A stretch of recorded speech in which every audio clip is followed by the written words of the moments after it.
It's not uncommon for family members to express concern about the impact of bad news on a family member.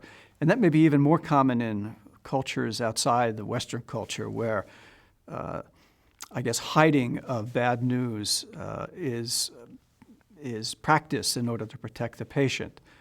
So I think there are several things we can think about when a family member asks us not to disclose negative information. First, try not to get defensive about it because, defensiveness only sort of aggravates and actually can escalate the situation.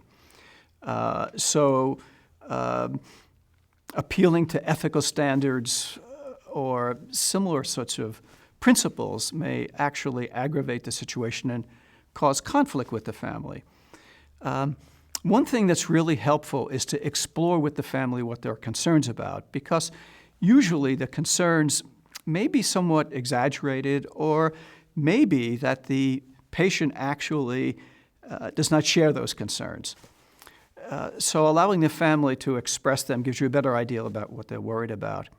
Thirdly, asking the family what they think the patient already knows can open a gate to allowing the family to separate their own concerns from that of the patient, because often the patient really knows the bad news before it comes.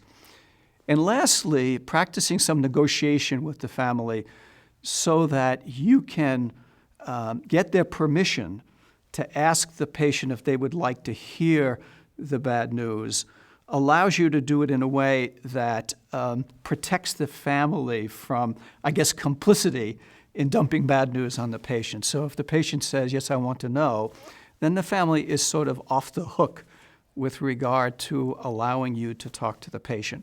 If the patient says, I don't know, then that's a different situation.